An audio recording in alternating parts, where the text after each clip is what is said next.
Bonjour les réparateurs. Alors, nouvelle vidéo de réparation pour une Nintendo Switch. Alors, c'est une Nintendo Switch OLED qui ne charge pas, ne s'allume pas. Rien, nada. Donc, j'ai commencé à la démonter et on va continuer le démontage ensemble. Il n'y a pas de raison que vous ne profitiez pas du temps de démontage d'une console comme la Nintendo Switch OLED, qui est un peu plus longue à démonter que la classique et qui est un petit peu plus tordue. Il y a des scotch partout, les fils qui viennent au-dessus, en dessous.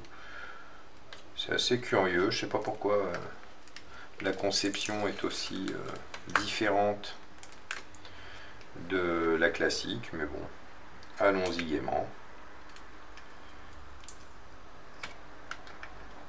Alors évidemment, j'ai regardé si l'embase USB-C n'était pas abîmée de l'extérieur. Elle ne semble pas bouger, ce qui est très rare, hein, puisque l'embase USB-C sur les Nintendo Switch est assez rigide et maintenue par des vis sur le châssis. Donc c'est vraiment rare que l'embase bouge. Il faut vraiment qu'elle ait eu un gros choc, ou ce que j'ai déjà vu d'ailleurs, que les gamins essayent de la forcer sur le dock à l'envers, détruisant le dock et l'embase USB-C. C'est rare, mais ça arrive. Alors il faut démonter les antennes.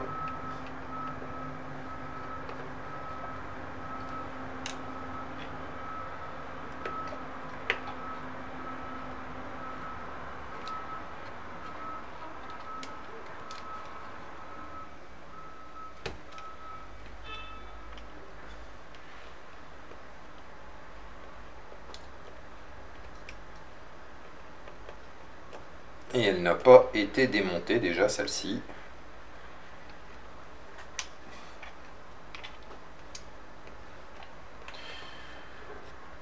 Alors en général, je demande toujours si l'appareil qu'on m'apporte a déjà été démonté par une tierce personne. Et c'est plutôt rare que je continue le travail si je me rends compte que la déclaration de virginité de l'appareil est fausse. Parce qu'en général, on a de mauvaises surprises derrière. On se souviendra de cette console PS5 avec l'embase HDMI qui avait été massacrée par quelqu'un. Je l'avais continué parce que ça faisait un peu défi de la réparer. Mais sinon, je m'arrête tout de suite. Je rends l'appareil.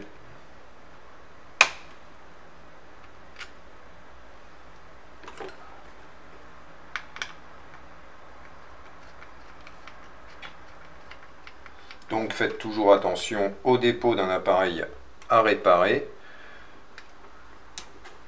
Pas de mensonges et ne dites pas de bêtises. Et je pense que ça ne vaut pas que pour moi, parce que en général on n'aime pas perdre du temps.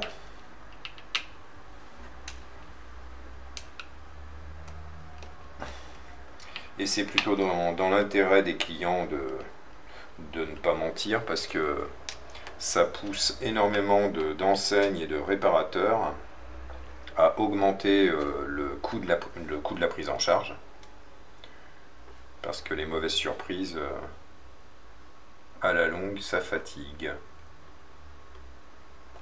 Alors ici je vois qu'une partie a été cassée. Bon, elle a dû faire une chute.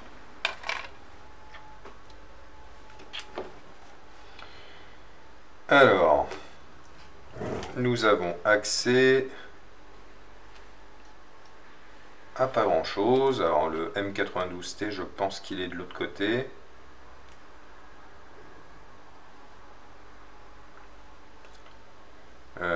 Je me souviens pas parce que j'en ai pas encore fait énormément de switch OLED. Alors, il y a cette partie qui doit être amovible, c'est ça.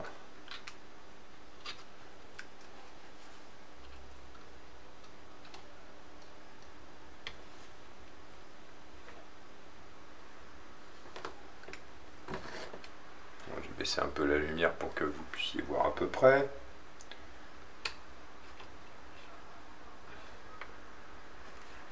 Alors, il faut que j'enlève le radiateur, quoique non, je ne vais pas avoir accès à la troisième vis en dessous. Donc cette partie doit venir. Alors.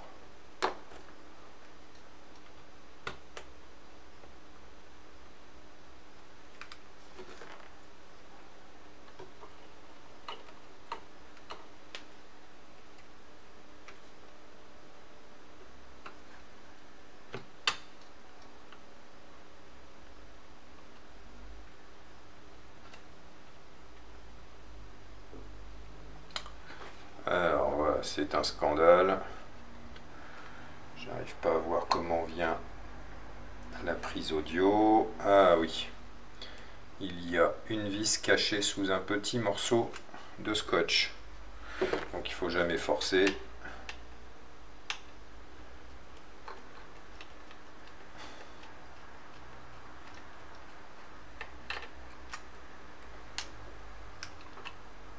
Voilà. Donc on a la partie lecteur et audio. Et on peut continuer de démonter la carte mère.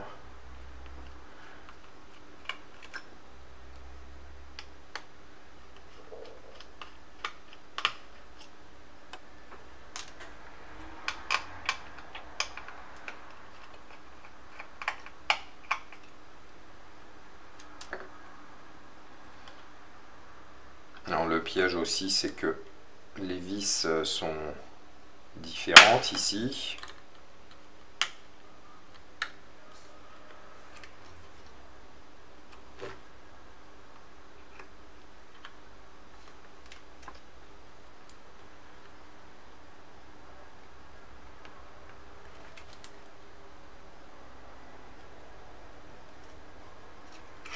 Évidemment, le radiateur est collé.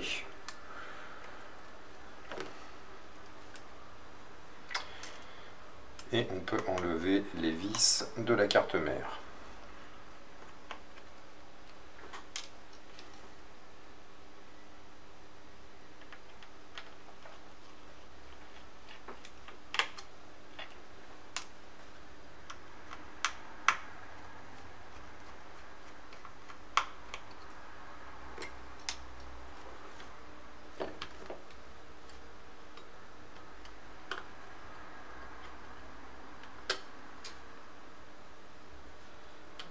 L'écran, il est sur le côté sur celle-ci.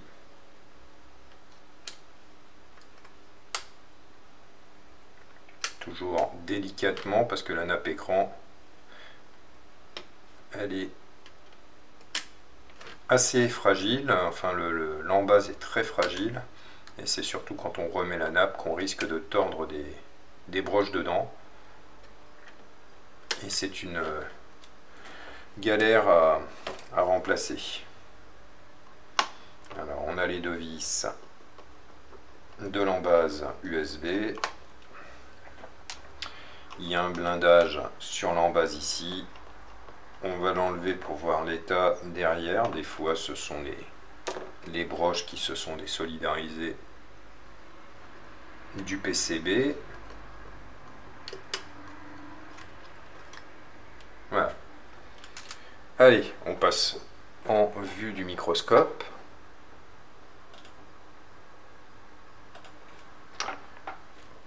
Alors, on est ici sur l'embase USB. Il y a-t-il des dégâts?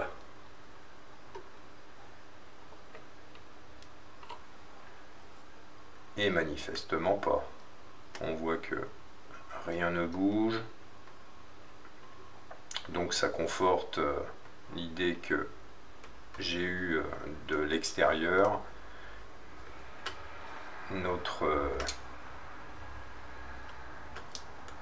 Notre problème est bien électronique.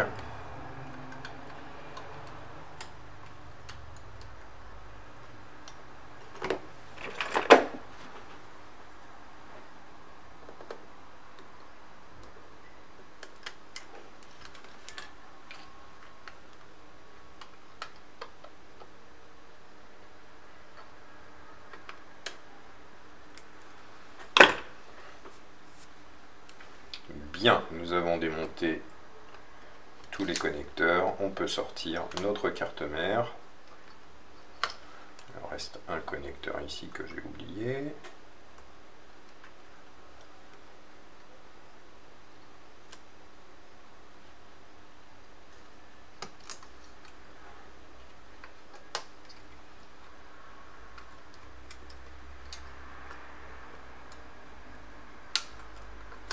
Et notre carte mère est sortie. Bien.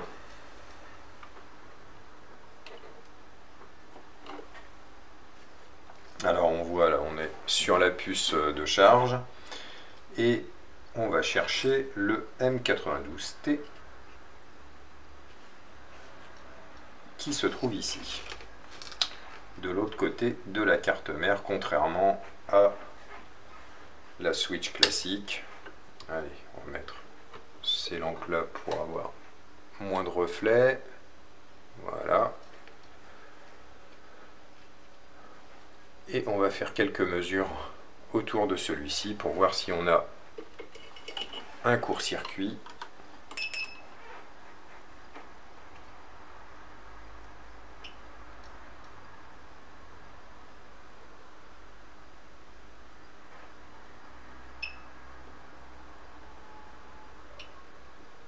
Eh bien, pas de court-circuit sur le M92T. Donc on est clairement sur une panne un peu différente.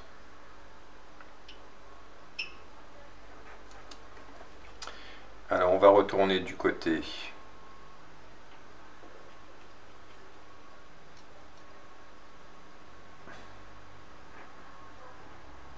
de notre connecteur USB-C. On voit que ici le fusible est bon. Donc on va chercher à voir si quelque part on a un court-circuit.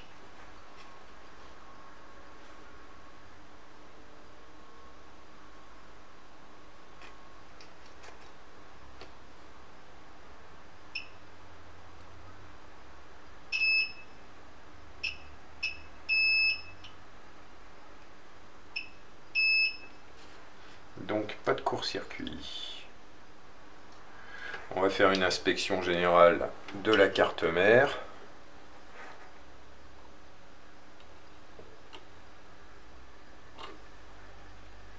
Pour voir si on trouve quelque chose d'abîmé, d'oxydé, un peu louche visuellement. Là on a par exemple le PI USB 3 qui va envoyer les signaux vers le dock pour la vidéo. Pas de court-circuit.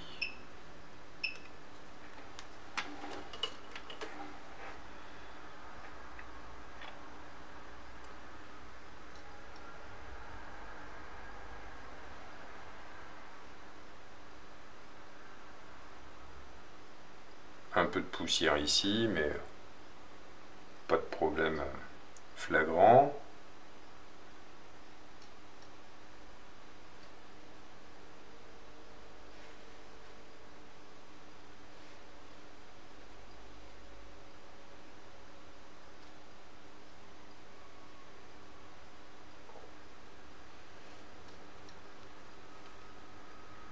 Bien. Alors, on ne voit rien, c'est un peu plus compliqué qu'imaginé.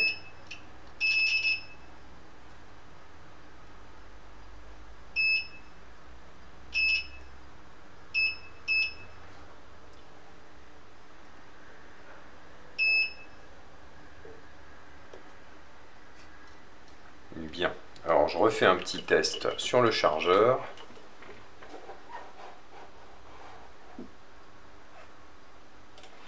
Bien, je viens de brancher mon chargeur et on va s'assurer déjà que au moins le 5 volts passe bien au niveau du connecteur, parce que là on n'a aucune réaction du chargeur, mais rien du tout, ce qui semble indiquer qu'il n'y a aucune consommation. Donc je me mets en voltmètre et j'obtiens ici 5 volts. Donc ici, le 5 volts passe bien et il devrait se retrouver au niveau du M92T quelque part.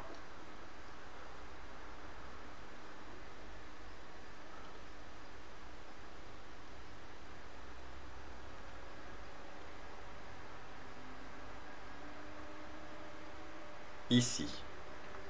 Donc là j'ai bien mon 5 volts qui va au M92T, mais aucune négociation.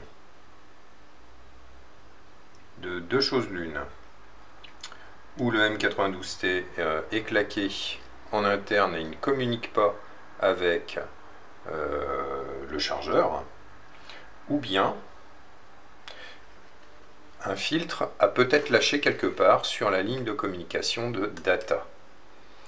Et il y en a un qui se trouve précisément ici, qu'on va pouvoir tester.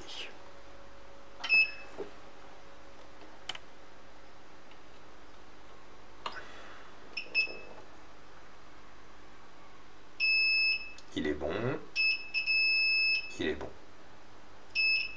Pas de court-circuit.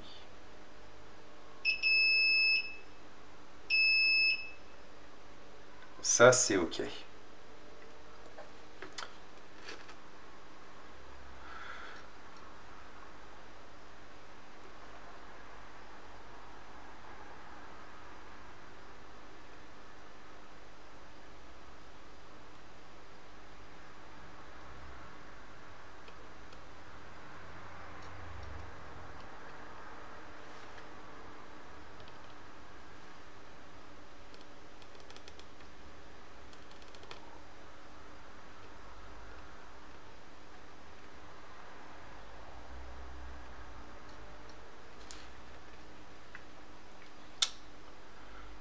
Pas évident.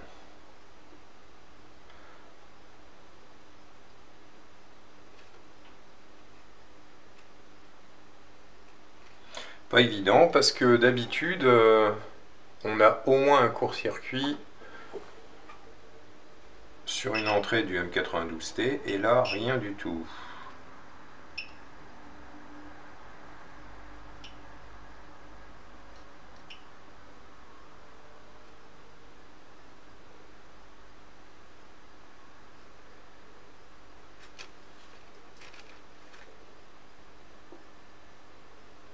Bon, dans la mesure où je n'ai aucune communication, on va commencer par remplacer cette puce, car il n'y a aucune communication et c'est pas normal. Aucun dialogue, mon chargeur ne s'allume même pas, donc je vais le remplacer. Ça ne mange pas de pain.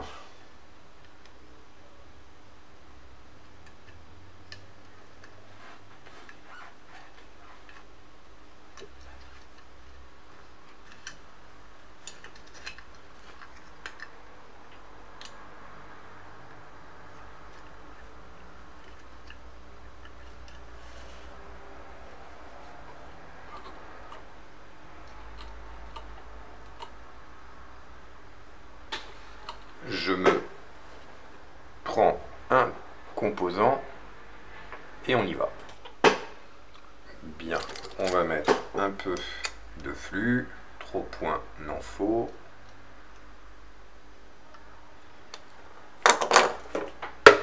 et on dessoude le composant.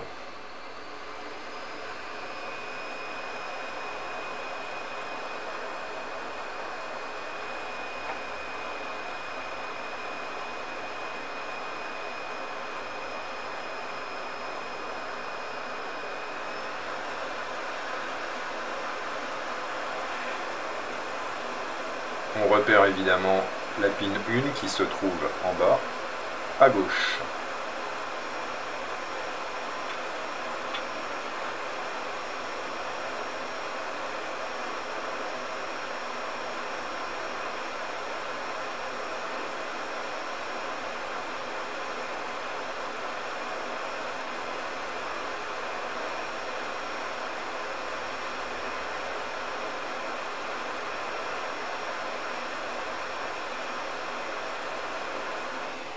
Et le composant est sorti. On va rétamer un peu les contacts.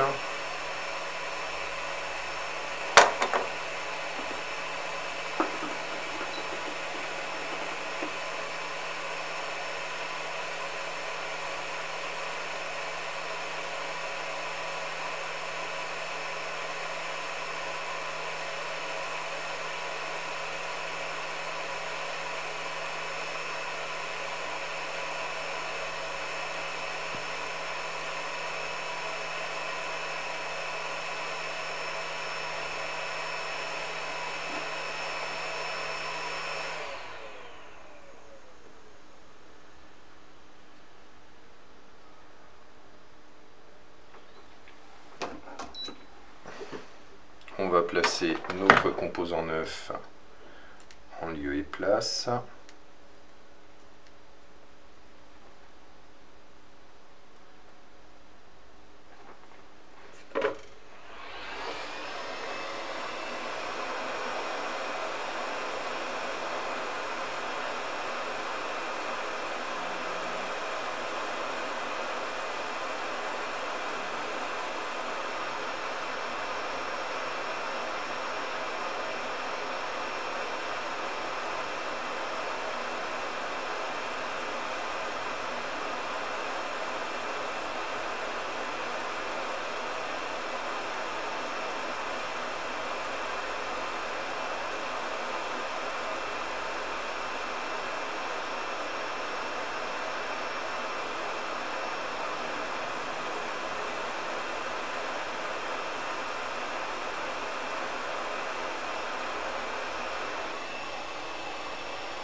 Ok, il est en place.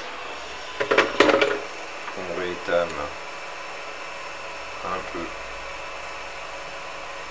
autour.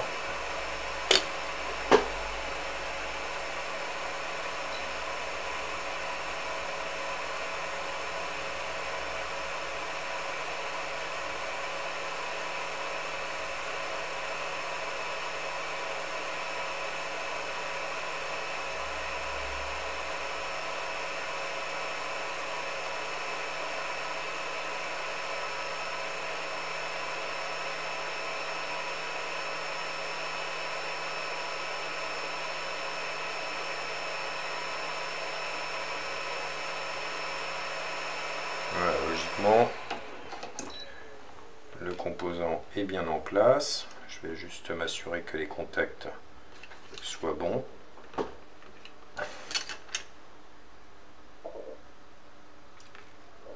C'est parfait.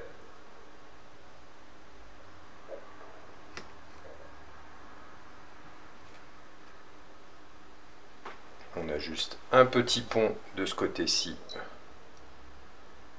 qu'on va supprimer. Voilà. Un contact qui me semble un peu léger là.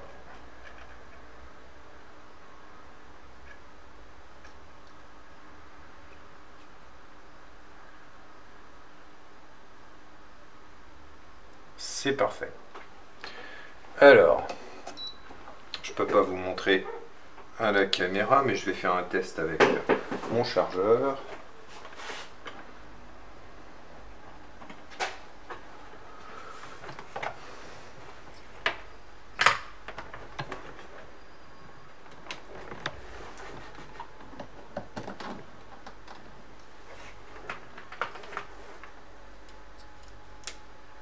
Et en effet, ce n'est pas pareil.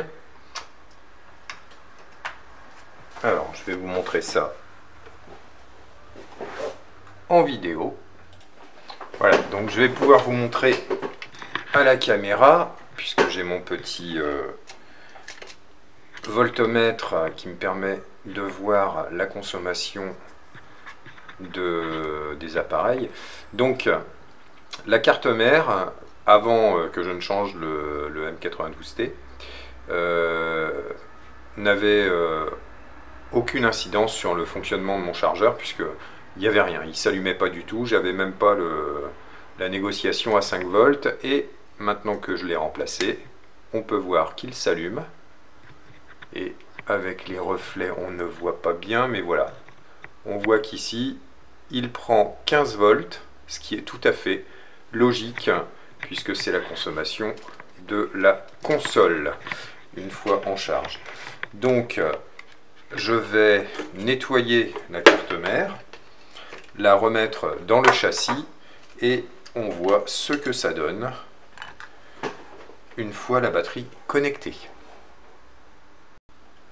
Alors voilà, la console a eu le temps de charger, et elle fonctionne. Donc encore une console sauvée du dépeçage en pièces détachées ou de la déchette. Une de plus. À la prochaine.